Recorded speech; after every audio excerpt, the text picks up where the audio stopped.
The Persian invasions and the Peloponnesian Wars, presented by Christine and Exconde. Introduction. Greco-Persian Wars, also called Persian Wars, from 492 to 449 BCE. Series of wars fought by Greek states and Persia over a period of almost half a century. The fighting was most intense during two invasions that Persia launched against mainland Greece between 490 and 479. Although the Persian Empire was at peak of its strength, the collective defense mounted by the Greeks overcame seemingly impossible odds and even succeeded in liberating Greek city-states on the fringe of Persia itself. The Greek triumph ensured the survival of Greek culture and political structures long after the demise of the Persian Empire. Establishment and expansion of the Achaemenid Empire 559 to 500 BCE. In 559 BCE, the Persian king Cyrus II founded the Achaemenid dynasty, and he would spend the rest of his life extending his rule, which ultimately reached from the Indus River Valley to the Aegean Sea. After the Persians defeated Croesus of Lydia about 546, the small Greek states on the Asian coast were reduced piecemeal, and Sparta, the strongest state of the Greek mainland, did nothing more than lodge diplomatic protests. The Peloponnesian War between Athens and Sparta and their respective allies came in two stages, from 460 to 446 and from 431 to 404 BCE. With battles at home and abroad, the long and complex conflict was damaging to both sides. Sparta, with financial help from Persia, finally won the conflict by destroying the Athenian fleet at Aegyptopotami in 405 BCE. Discussion. In 559 BCE, the Persian king Cyrus II founded the Achaemenid dynasty, and he would spend the rest of his life extending his rule, which ultimately reached from the Indus River Valley to the Aegean Sea. After the Persians defeated Croesus of Lydia about 546, the small Greek estates on the Asian coast were reduced piecemeal, and Sparta, the strongest state on the Greek mainland, did nothing more than lodge diplomatic protests. Darius, who reigned from 522 to 486, consolidated and extended the Persian Empire. From his capital, far inland at Susa, the royal roads led to about 20 provinces called satrapies, which were governed by satraps possessing full military and civil powers. The conquered peoples owed tribute and military service to the king, so long as they fulfilled their obligations.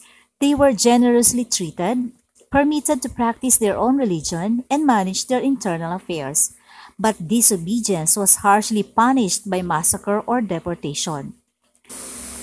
The imperial army consisted of archers and sparabra, or shield-bearers, a type of light infantry armed with a spear and wicker shield, Median and Persian cavalry, and the best troops of the subject peoples.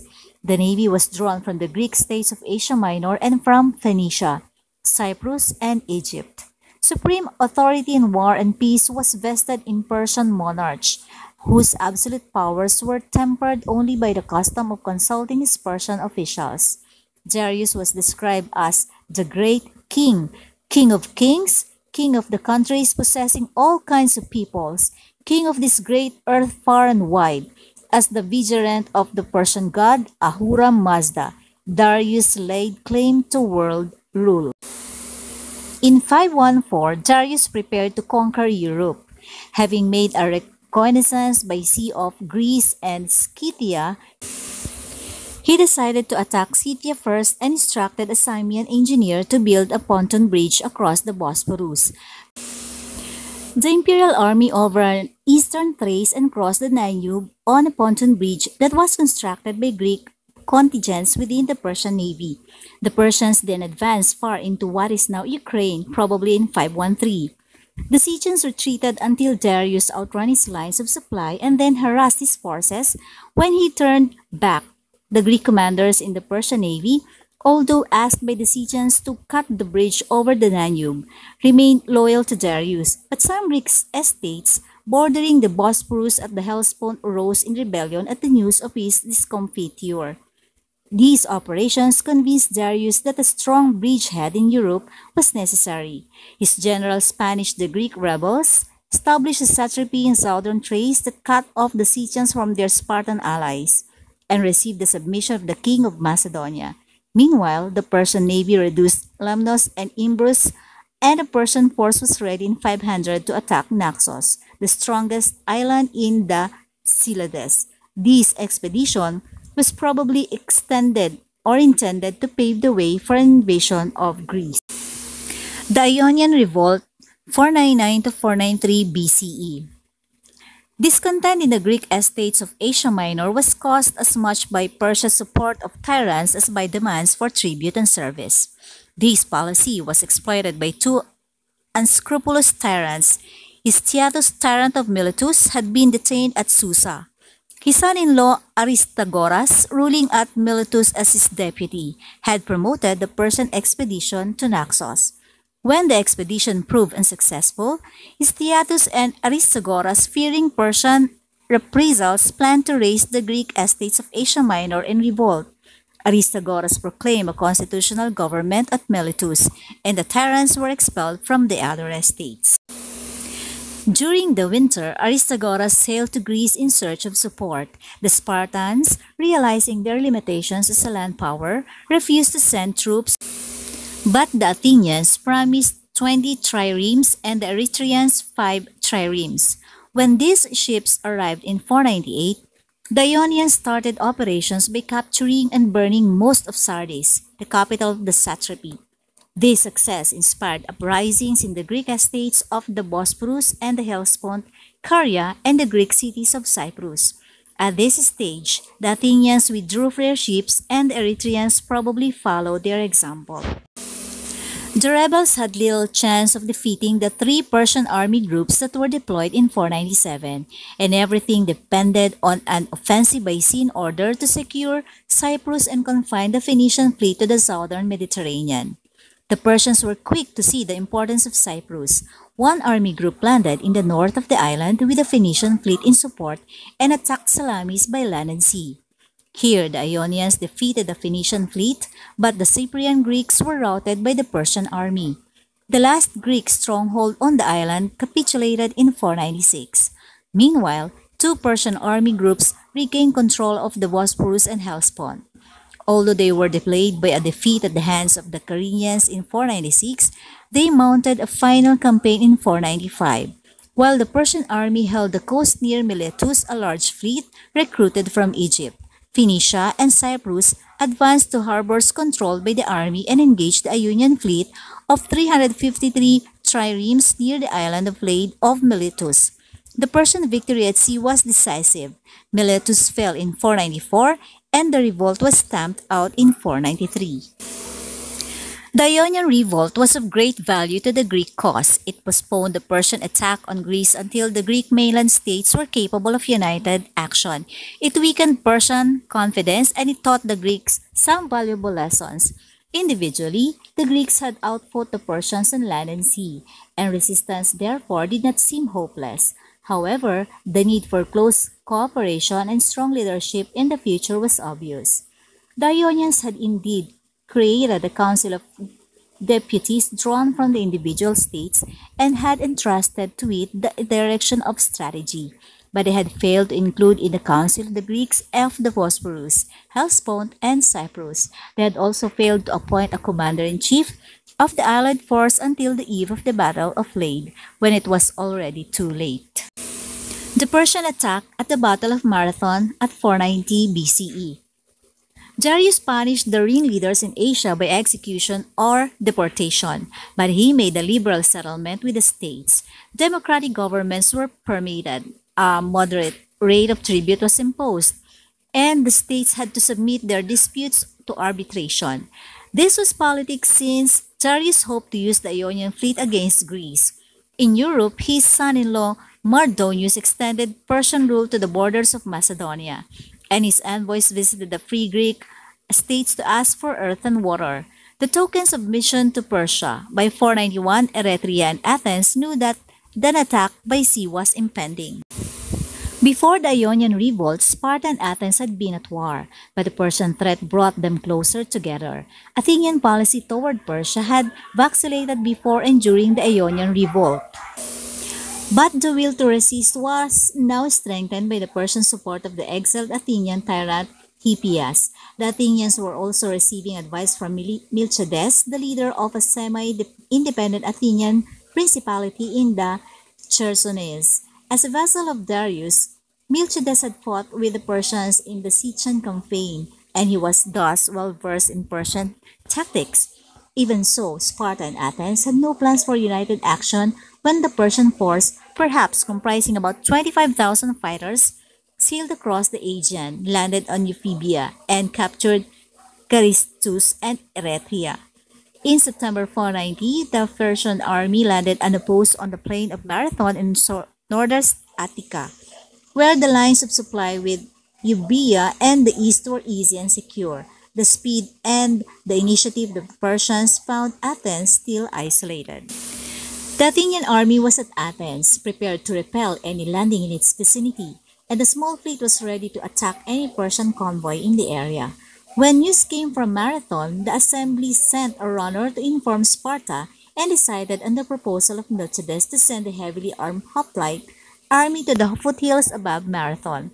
The decision was wise, for the alternative, to stay and defend Athens, would have cut Athens off from Sparta by land and sea and exposed the city to blockade. At Marathon, however, the Polemarchus, or supreme military commander, Callimachus, and the 10 generals, each of whom held operational command for one day according to Herodotus, had to choose between attack and delay. Miltiades' advice prevailed. The Athenians would attack as soon as opportunity offered. First, the Athenians advanced their position to within a mile on the enemy by felling trees and creating obstacles for the dreaded Persian cavalry. Then the opportunity came. Before dawn, some Ionian deserters reported, "The cavalry are away." Miltiades, who held the operational command, attacked at dawn. With a thin center and strengthened wings, the line of about 10,000 Athenians and 1,000 Plataeans charged the enemy infantry before the cavalry could return. The Greek wings defeated the Persians and wheeled inward to attack the Persian center, which had driven the Greek center back. The longer spears and heavier armor of the bronze-clad Greek infantry prevailed over the Persians with their short spears, weaker shields, and padded clothing. The rout was complete. According to Herodotus, the Greeks lost 192 soldiers, the Persians 6,400. The majority escaped to the fleet, which sailed at once, hoping to surprise Athens, but the Athenians, by a forced march, arrived that evening to defend the city. The Persians then departed. The next day, a Spartan force, which had been delayed by religious observances at Sparta, reached Athens and went on to view the battlefield. One episode from the Greek victory at Marathon would serve as the inspiration for the modern marathon foot race. According to legend, an Athenian messenger was sent from Marathon to Athens, a distance of about 25 miles or 40 kilometers, and there he announced the Persian defeat before dying of exhaustion. Herodotus, however, relates this story of Peloponnesian, also spelled Philippides or Philippides, a hemerodomrus or professional long-distance day runner employed by Athenian military as a courier. Philippides was dispatched from Athens to Sparta before the battle in order to request assistance from the Spartans. He is said to have covered about 150 miles or 240 kilometers in about 2 days.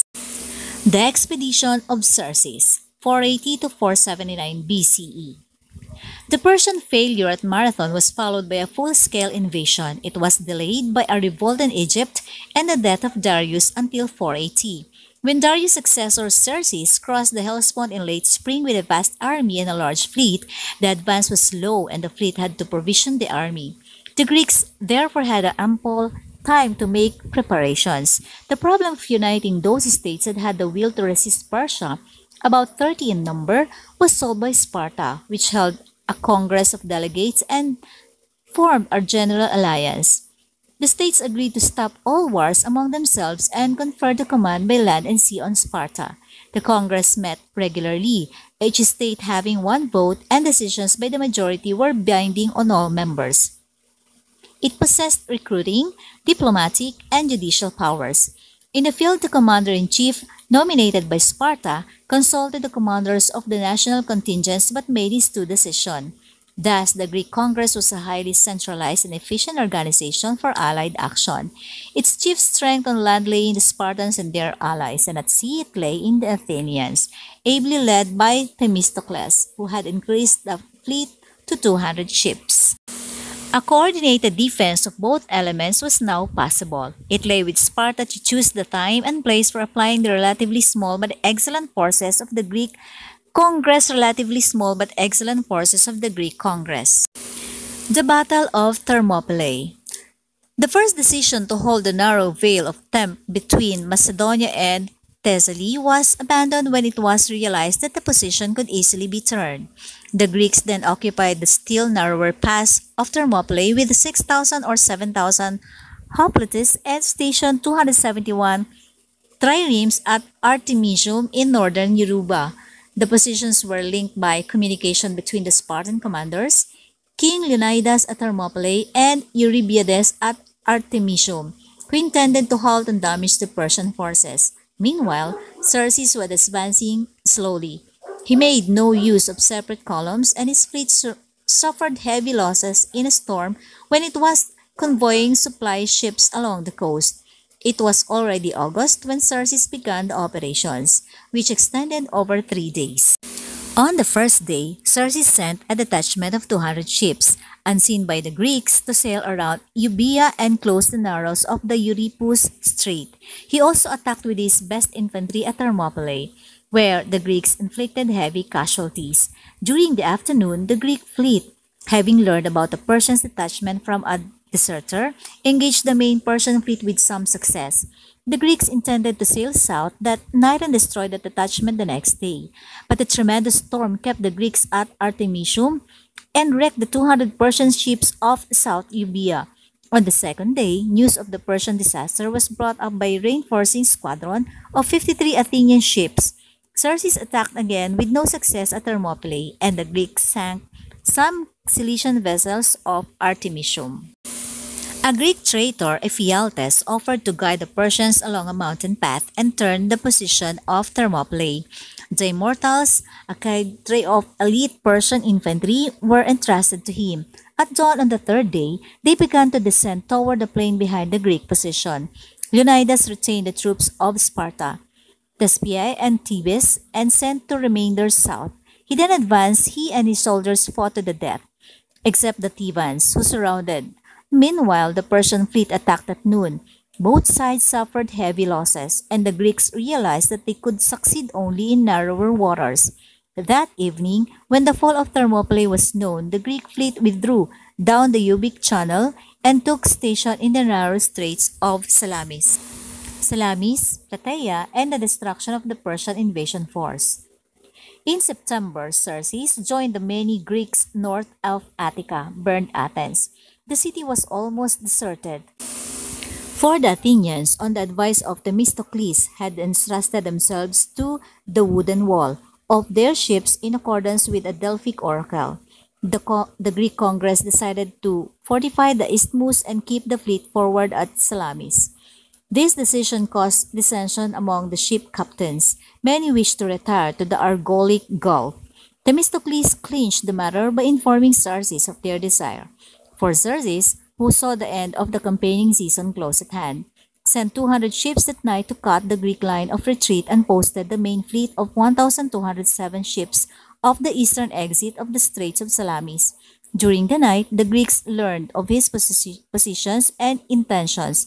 At dawn, they moved northward, feigning a retreat, drew the main fleet into the strait, and then returned to engage at close quarters. A detachment under the Corinthian Adimentus sailed to meet the 200 Persian ships. The 310 remaining Greek ships, stoutly built for ramming, had room to maneuver against the congested stream of Persian ships. Designed for boarding tactics, proved less handy under oar and fell foul of one another. The result was a complete triumph for Greek seamanship. The Persians fled in confusion. Soon afterward, their fleet, superior still in numbers but not in morale, set sail for Asia. That winter, while Xerxes departed to Asia, a large army wintered in Thessaly under the command of Mardonius. By skillful diplomacy, he drew the Greeks forward in the summer of 479 to the northern foothills of Mount Cithaeron near Plataea, where difficulties of supply forced the Greek army of 110,000 soldiers to withdraw during the night. The withdrawal was disorderly, and dawn found the army scattered. Mardonius at once attacked a group of 11,500 Spartan and Tejan, hoplites who had halted on hilly ground. Their commander, Pausanias, undismayed by the swarms of Persian infantry, led his fighters downhill in close formation, charged at the double, and overwhelmed the enemy. When the Athenians came up after defeating the Thebans, the Greeks stormed the camp and the survivors of the Persian army fled. Meanwhile, the Greek fleet had passed to the offensive at Mycale of the Asian coast opposite Samos. The Persians refused battle, beached their ships, and joined a large supporting army, but the Spartan king Leoticiades landed his troops farther north and attacked with complete success. The victories of Plataea and Mycale ended the Persian invasion. Peloponnesian War. Causes of the war.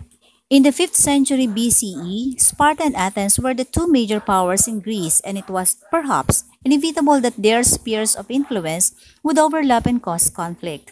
Sparta seems to have been particularly alarmed at the growing power of Athens, able to build an ever bigger fleet of ships thanks to tributes from its allies and dependents. Sparta was also suspicious of the Athenians' project to rebuild their long wall fortifications, which protected their harbor of Pyrrhus. In addition, Sparta was also concerned that inaction would push the other major Greek power, Corinth, to side with Athens. What has become known as the First Peloponnesian War is 460 to 446 BCE was less intense than the second and fourthly, mainly between Athens and Corinth, with occasional intervention by Sparta. The war was followed by the 30 years peace, although in reality hostilities never fully ceased and broke out into full war once again from 431 BCE. A flashpoint in Spartan-Athenian relations was Potidæa in 432 BCE. Athens wanted timber and minerals from Thrace and so demanded Potidæa remove their fortifications. The Potidæans asked for Sparta's protection and received a promise of assistance. Athens went ahead and laid siege to city anyway, shortly after also issuing the Megarian decrees. These prevented Megara from using any port of Athens or her allies, effectively imposing a trade embargo. Sparta, a longtime ally of Megara, asked Athens to repeal the decree as it would make Megara wholly dependent on Athens. The Athenians, cajoled by Pericles, refused, but the Spartans withheld from formally declaring war, perhaps due to their state of unreadiness for another long conflict. In fact, the hostilities broke out elsewhere when Thebes attacked Plataea, an ally of Athens, and in 431 BCE, the Peloponnesian army led by the Spartan king Archidamos invaded and ravaged Attica. The war was back on again. Warfare in the Second Peloponnesian War became more sophisticated and more deadly, with the conventions of warfare breaking down and resulting in atrocities previously unthinkable in Greek warfare. Civilians became much more involved in warfare, and entire citizen bodies could be wiped out, as happened at Mycalissos in Bottia. The number of casualties in the wars was therefore far greater than any previous conflict in Greece's long history. Athens and her allies. Following the Persian Wars of the early 5th century BCE, the Greek city-states of Polis began to align themselves in protective alliances. Many states sided with Athens, notably those from Ionia, and together they formed the Delian League sometime around 478 BCE. The league, at its greatest size, was composed of over 300 members who paid tribute to Athens, the strongest naval power in Greece, in the form of either ships or money in return for Athenian protection against a perceived threat from Persian and perhaps also Mediterranean pirates. The treasury of the league was placed on the sacred island of Delos in the Cyclades. Starting with the depression of Naxos, however, the league swiftly came to resemble an Athenian empire rather than a collection of equal allies. a process confirmed by the moving of the treasury to Athens in 454 BCE. Whatever the politics, the practical consequences of the league was that Athens' navy could strike anywhere, especially after rival sea power Aegina was taken, and it caused significant supply problems to several cities throughout the war, notably Corinth. Sparta and her allies.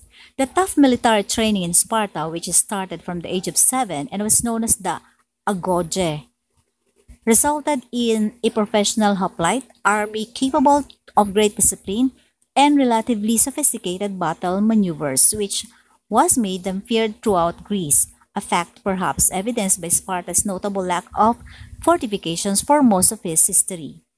The regional instability in Greece in the late 6th century BCE brought about the Peloponnesian League 505 to 365 BCE, which was a grouping of Corinth, Elis, Lydia, and other states, but never Argos, where each member swore to have the same enemies and allies as Sparta.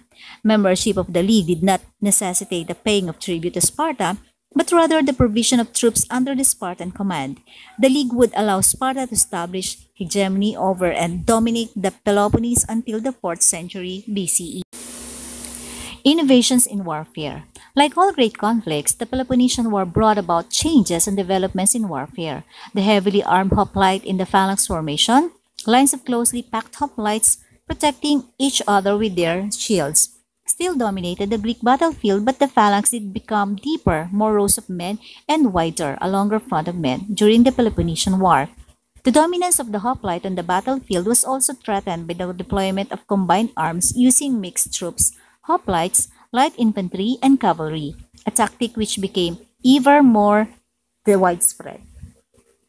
Other developments in warfare included an increase in the use of slaves, mercenaries, and foreigners in Greek armies, better logistics which allowed armies to stay longer in the field, and a greater attention paid to skills and experience when selecting military leaders. Weapons generally did not develop in respect to earlier conflicts, although there were exceptions, such as primitive flame throwers which were used against the wooden fortifications of Delon in 424 BCE. Sparta's invasions of Attica.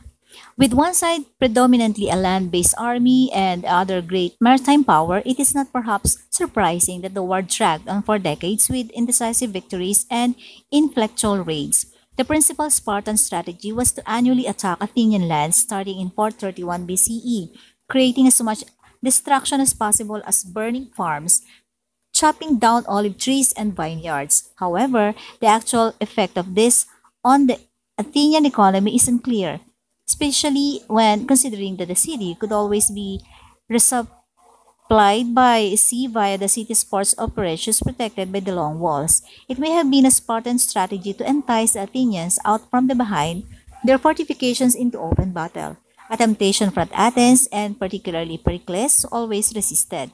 Athens could also and did not retaliate by landing troops by sea into Spartan territory and inflict similar damage.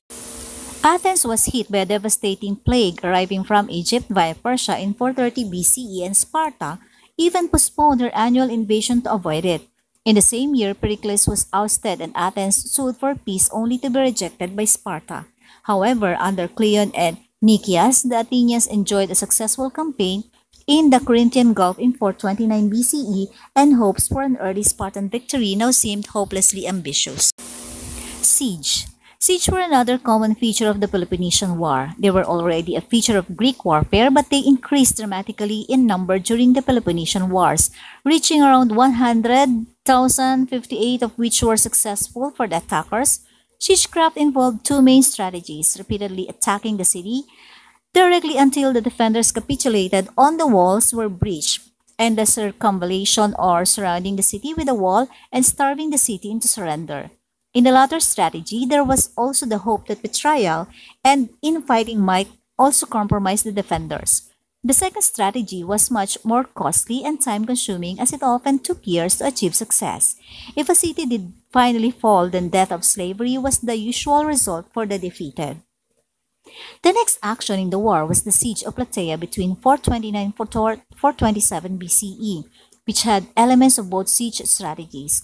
First, the Peloponnesian forces used more aggressive tactics by blockading the town with a wooden palisade and building an earth ramp to compromise the walls. However, the Plataeans responded to this threat by building even higher walls. The Peloponnesians then used battering rams or embol against the walls, but the defenders once again thwarted the attackers by dropping large beams on chains to break the rams. The attackers then decided to dig in for a long siege and play the waiting game, a strategy that was ultimately successful as they starved the Plataeans into surrendering, but only after 2 years. The Sicilian expedition. In 415 BCE, Athenian general Alcibiades was the mastermind behind the invasion of Sicily, the largest operation of the entire war. Athens wanted Sicilian timber for her fleet, and the pretext for the attack was a request for help from the small polis of Segesta, which sought protection from Syracuse. However, on the eve of departure, Alcibiades was implicated in serious accusations of impiety and was stripped of command, not wishing to face what he felt would be a biased trial. Alcibiades fled to Sparta. The military operation continued under Nicias but was a complete disaster. An ineffectual siege was broken by a Spartan army led by Glypus. The Athenian fleet was routed in the harbor of Syracuse, and both Nicias and Demosthenes were executed in 413 BCE. Athens was not beaten yet, though, and she continued to raid the Peloponnese from the sea.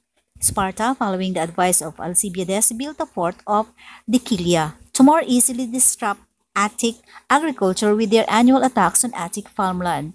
Agis made his headquarters at Dekilia and received envoys from various polis wishing to leave the Delian League, notably Chios and Miletus. Persia also made overtures to Sparta, offering money with which to build a fleet that could challenge Athens in return for Sparta recognizing Persian sovereignty in Asia Minor. The long series of naval defeats to the Athenians and even an unsuccessful sue for peace after the naval defeat to Alcibiades at Cyzicus in 410 BCE. Sparta was able to build a massive fleet of 200 triremes using Persian money and timber. With this formidable weapon, Lysander was able to inflict a final and total defeat on the Athenians at Aegospotami near the Hellespont in 405 BCE, where 170 Athenian ships were captured on the beach and at least 3,000 Athenian captives were executed. Now unable to man another fleet with the Delian League disbanded and Athens itself under siege, the Athenians had no option but to sue for peace. Conditions of surrender were the dismantling of the long walls, the prohibition of rebuilding a fleet bigger than 12 ships, and the payment of tribute to Sparta, which was now finally recognized by all as the dominant power in Greece. Summary. Earlier than the mostly failed attempts by the Persian kings Darius and Xerxes to control Greece, the Achaemenid Empire was enormous, and Persian king Cambyses had extended the Persian Empire around the Mediterranean coast by absorbing Greek colonies. Some Greek polis, Thessaly, Boeotia, Thebes, and Macedonia, had joined Persia, as did other non-Greeks including Phoenicia and Egypt. There was opposition. Many Greek polis, under the leadership of Sparta on land and under the dominance of Athens at sea, opposed the Persian forces. Before their invasion of Greece, Persians had been facing revolts within their own territory. During the Persian Wars, revolts within Persian territories continued. When Egypt revolted, the Greeks helped them. The Persian Wars are traditionally dated 492 to 449-448 BCE. However, conflict started between the Greek polis in Ionia and the Persian Empire before 499 BCE. There were two mainland invasions of Greece in 490 under King Darius and 480 to 479 BCE under King Xerxes. The Persian Wars ended with the Peace of Callias of 449, but by this time and as a result of actions taken in Persian war battles, Athens had developed her own empire. Conflict mounted between the Athenians and the allies of Sparta. This conflict would lead to the Peloponnesian War, during which the Persians opened their deep pockets to the Spartans. Peloponnesian War 431 to 404 BC. War fought between Athens and Sparta, the leading city-states of ancient Greece, along with their allies, which included nearly every other Greek city-state. Its principal cause was a fear of Athenian imperialism. The Athenian alliance relied on its strong navy, the Spartan alliance on its strong army. The war fell into two periods, separated by a 6-year truce. Fighting broke out in 431 with Pericles commanding the Athenians in the first 10 years. Archidamus led the Spartans to defeats. Plague struck Athens in 429, killing Pericles and much of the army. In 428, Cleon almost convinced Athens to massacre the rebellious citizens of Mytilene on Lesbos, but Athens rescinded the order. In 421, both states agreed to accept the Peace of Nicias. This lasted 6 years until Athens launched its disastrous Sicilian expedition. By 413, Athens' forces were demolished. In 411, an oligarchy briefly took power. When democratic leaders were restored by the navy later that year, they refused Spartan peace offers, and the war continued until 405. When the Athenian navy was destroyed at the Battle of Aegospotami with Persian help, under blockade, Athens surrendered in 404. Its empire was dismantled, and the Spartans installed the 30 tyrants. Conclusion. The Peloponnesian War was a war fought in ancient Greece between Athens and Sparta, the two most powerful city-states in ancient Greece at the time, 431 to 405 BCE. This war shifted power from Athens to Sparta, making Sparta the most powerful city-state in the region. The war featured two periods of combat separated by a 6-year truce. Athens and Sparta had previously quarreled in the decades prior to the war. One of the Sparta's allies, Corinth, had directly engaged the Athenian army. As a Spartan ally, Corinth resumed hostilities toward Athens when Athens threatened Corinth's interest in the region surrounding Corcyra. This eventually drew Sparta into the conflict. The Spartan army began by raiding lands within Athenian allied territory, particularly a region near Athens called Attica. The Athenians had built walls stretching from their seaport to the city of Athens. The walls helped protect Athens from direct assault, and its leader, Pericles, urged Athens not to engage in direct land battles with the Spartans. Instead, Athenians used their navy to deliver troops into the Spartan territory to conduct raids on settlements. After years of open warfare, Sparta offered peace and Athens accepted. The agreement was made official with the signing of the Peace of Nicias. The treaty stated that Athens and Sparta would defend each other for the next 50 years. However, the treaty only lasted 6. Hostilities resumed between Athens and Sparta with an assault launched by the Athenians at Sicily. Sparta decided to retaliate. Learning from its past experiences with the Athenian navy, they established a fleet of warships. It would be another decade of warfare before the Spartan general Lysander defeated the Athenian fleet at Aegospotami. This defeat led to Athenian surrender. As a result, the Peloponnesian War was concluded. Simultaneous to the end of this conflict came the end of the golden age of ancient Greece. Key takeaways. Constitutionalism. A doctrine that a government's authority is determined by a body of laws or constitution. Although constitutionalism is sometimes regarded as a synonym for limited government, that is only one interpretation and by no means the most prominent one historically. More generally, constitutionalism refers to efforts to prevent arbitrary government. Peace of Nicias. A peace treaty signed between the Greek city-states of Athens and Sparta in March 421 BC that ended the first half of the Peloponnesian War. 30 tyrants. A pro-Spartan oligarchy installed in Athens in 404 BC after the Athenian democracy had been defeated by Sparta in the Peloponnesian War. Upon Lysander's request, the 30 were elected as a tyrannical government, not just as a legislative committee. Although they maintained power for only a brief 8 months, their reign resulted in the killing of 5% of the Athenian population, the confiscation of citizens' property, and the exile of other democratic supporters. 2. They became known as the 30 tyrants because of their cruel and oppressive tactics. The two leading members were Critias and Theramenes. Kerkyra, an ancient Greek city on the island of Corfu in the Ionian Sea that is adjacent to Epirus. 1. It was a colony of Corinth that was founded in the Archaic period. Kerkyra was acting as a port of call on the sailing routes, especially to reach the Italian coast or ventured farther north. Pericles' funeral oration. Ancient Greek. It is a famous speech from Thucydides' History of the Peloponnesian War. The speech was supposed to have been delivered by Pericles, an eminent Athenian politician, at the end of the first year of the Peloponnesian War, BC 431 to 404, as a part of the annual public funeral for the war dead.